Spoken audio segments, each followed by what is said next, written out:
پا غریبه چې مې شرمېږي بیا به نه درځمه بیا به نه درځمه هر دی چې ته پې خفه کېږې بیا به نه درځمه بیا به نه درځمه. هلو جرلنډو مړه خرش پرش راولېږلم وایي ده ته ووایه چې راشي. چرې خرش پرش ته وایه زه تا نه خفه یم بیزي یم. مړه خرش پرش وایي زما د سخر قرض و او دا موبایل دې وایي ولې بند کړی دی. موبایل خراب دی پیسې پکې نشته. هلو خرش پرش د هغه موبایل خراب دی او وایي زه بیزي یم. ښځه کور ته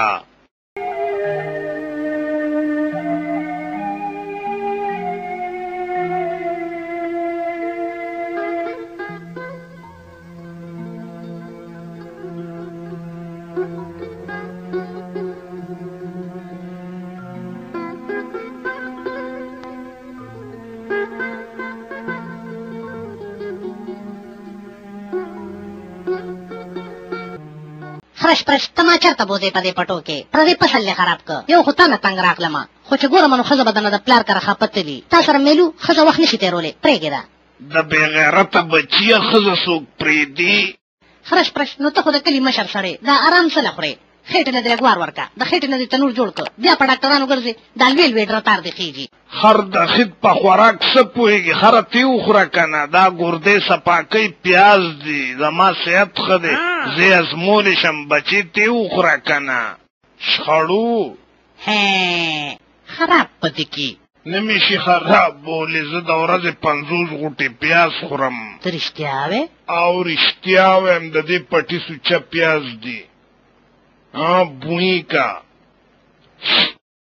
دا خو ټیپر دی نه نو ولې کدو دی اتی دی نو دروغ څه لوي خرش پرش په غټه تنه باندې دا خو شادو دی. اوهو د هر بچیه پیاز دي ته ګورې نه زه تې خورم یو پران دا څه دي پیاز نه دي نو څه دي بکه بکه دې خېږي نه خورم بس زه لاړمه. او خرش پرش څه پکې مات نه کې ډېر څخه لړموندې دی خرش پرش. هلو خرش پرش خبره وره هسې ټوکې مې څه کولې سپېږمې مې بندې دي. خره ډېره بېکاره پوزه دې ده تنګ دې کړم بسې که بېغیرته دا بېکاره پوزه دې ورکه شه. ښه ده خرش پرش چې پوزه مې بېکاره ده مونږ پې څه کوو زمونږ په سا اخیستو کې کار کوي.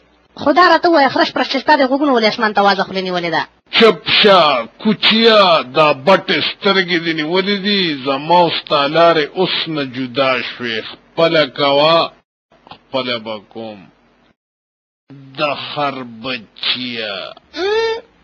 هلو خرش پرش ما نه مه خفه کېږه آیم سوري زه تا نه معافي غواړم زما او ستا ورورولي ده په تلو در سره ځم خو دا راته ووایه چې دا خو سارا ده او ډېره لار ده په سارا به پکې شپه راځي. خرو ته ګوره او په سارا شپو ته ګوره